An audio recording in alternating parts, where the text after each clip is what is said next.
Vandaag gaat de wandeling door een van de oudste steden van Nederland, Utrecht. Het is ontstaan als een Romeinse fortificatie aan de Limes. In de 7e eeuw werd op de plaats waar dit fort zich bevond een kerkje gebouwd en in de eeuwen erna verrezen hier grotere kerken. In 1122 kreeg Utrecht als een van de eerste steden in het huidige Nederland stadsrechten. Dankzij zijn ligging aan de rivier de Rijn groeide Utrecht in de 13e en 14e eeuw uit tot belangrijke handelsstad in Europa. Met de opkomst van het graafschap Holland verplaatste deze handel zich daarheen en werd Utrecht minder belangrijk. Hoewel Utrecht tot in het begin van de 16e eeuw de grootste stad van de noordelijke Nederlanden bleef. In het jaar 1808 was Utrecht kortstondig de hoofdstad van het Koninkrijk Holland. Ten tijde van de industriële revolutie was Utrecht het centrum van de nationale staal- en spoorwegindustrie. Vanwege de Domtoren, beeldmerk van de stad en met 112,32 meter de hoogste kerktoren van Nederland, wordt de stad ook wel Domstad genoemd.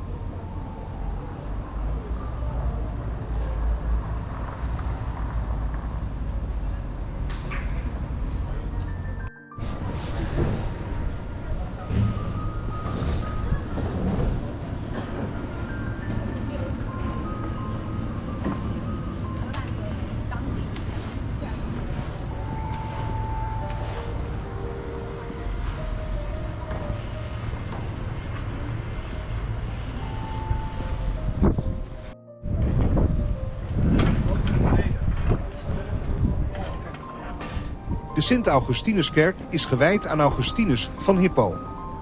Het is een waterstaatskerk in neoclassicistische stijl, ontworpen door Karel George Zogger en gebouwd in 1839 als eerste grote katholieke kerk in Utrecht sinds het herstel van de godsdienstvrijheid.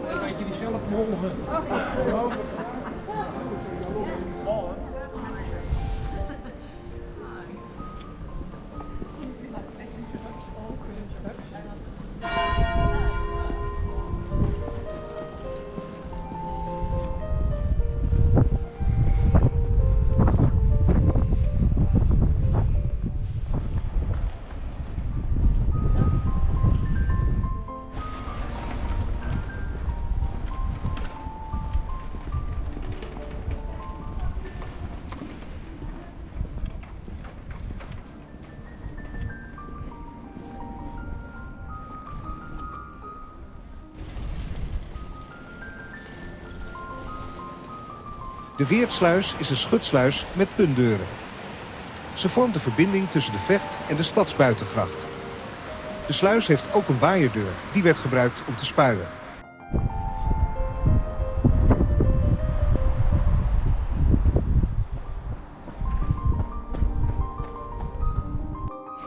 De Jan van Lingtuin. In 1975 stapte Jan van Ling naar de gemeente met zijn ideeën over de tuin. Als mensen in het buitenland mooie tuinen bezoeken, waarom dan niet een mooie tuin in Utrecht?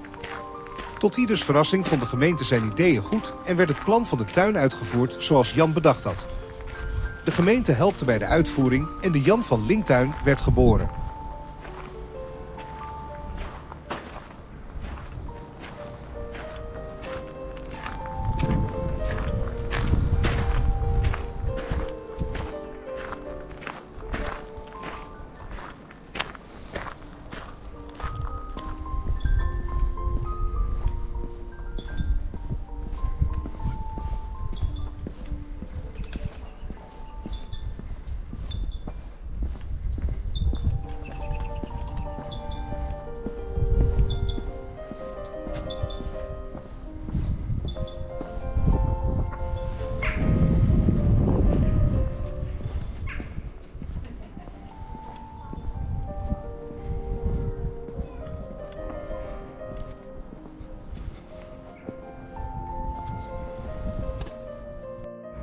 Rijn en Zon is een korenmolen op de hoek van de Adelaarstraat en Merelstraat.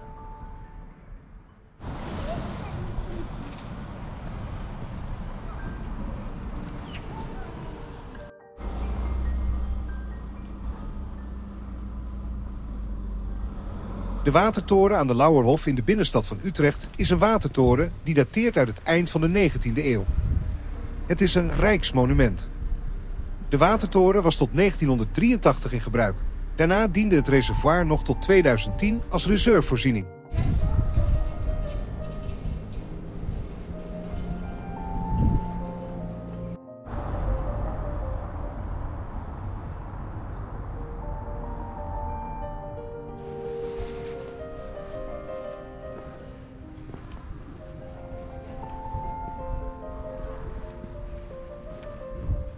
De stad Utrecht staat bekend om haar binnenstad met werfkelders langs de binnengrachten.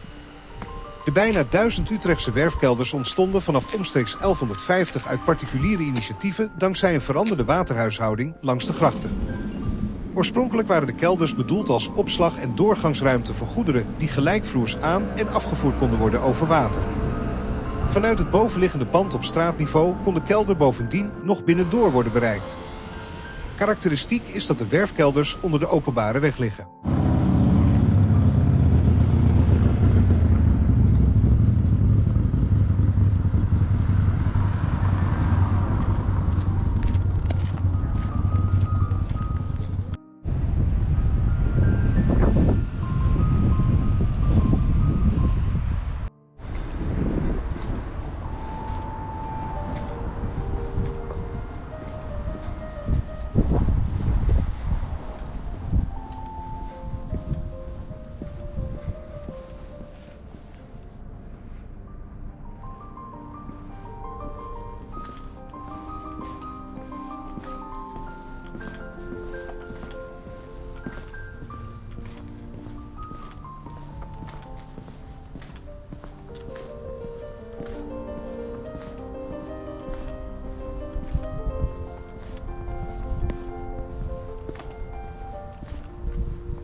De naam Bruntehof is ontleend aan de gemeenschappelijke tuin, hof, achter de eenkamerwoningen die in opdracht van de advocaat Frederik Brunt op het erf van zijn huis Klein Lepelenburg gebouwd, werden in 1621 ten behoeve van arme weduwen, die naast gratis wonen ook voedsel en brandstof kregen.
serre, dove c'erano quelle piante molto strane.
De Oude Gracht is de bekendste gracht in Utrecht. De ongeveer 2 kilometer lange gracht is te beschouwen als het verbindingsstuk tussen de Kromme Rijn en de Vecht en doorsnijdt de gehele binnenstad van zuid naar noord. Eeuwenlang is zij de hoofdader van de stad geweest. Het systeem van werven en werfkelders van de Utrechtse Oude en Nieuwe Gracht is op deze schaal uniek in de wereld. In de Romeinse tijd en in de vroege middeleeuwen lag Utrecht bij de plek waar de Vecht zich afsplitste van toenmalige hoofdtak van de Rijn, de huidige Kromme Rijn en Oude Rijn. Deze rivieren werden steeds slechter bevaarbaar en werden daarom geleidelijk vervangen door een stelsel van kanalen waarvan de huidige Oude Gracht een onderdeel is.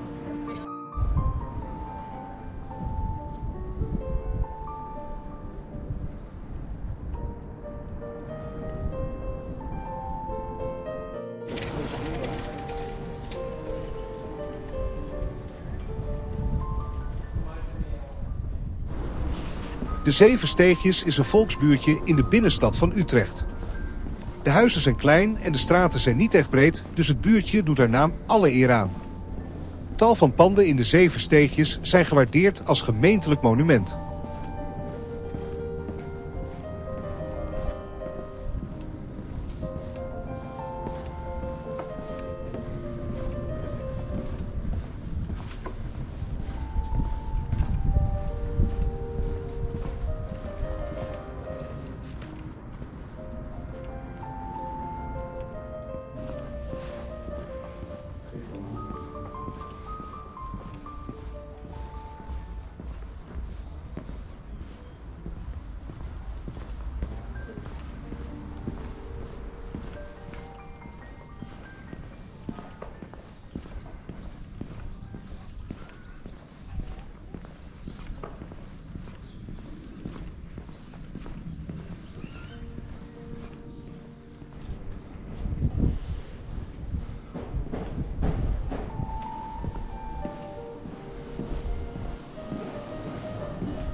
De pandhof van de Dom is de kloostertuin van de Domkerk. Deze verborgen tuin ligt ingepland tussen de Domkerk en het Academiegebouw en is een heerlijk idyllisch plekje vol bloemen en kruiden.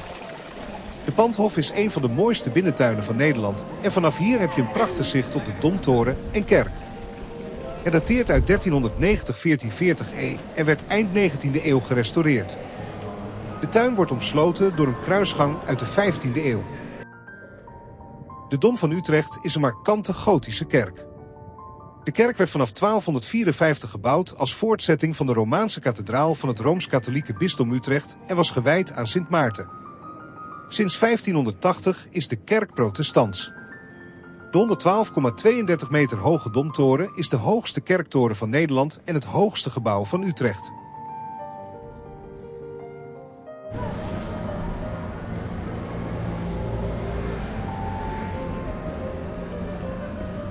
Flora's Hof was een kwekerij en werd begin 19e eeuw gestart in de Servetstraat. In Flora's Hof werden onder meer vruchtbomen en orangeriegewassen gekweekt en de kwekerij kreeg al spoedig het predicaat hofleverancier. De plantenverkoop vond plaats tot 1943. Rond 2009 is op een deel van de oude kwekerij een tuin ingericht onder dezelfde noemer.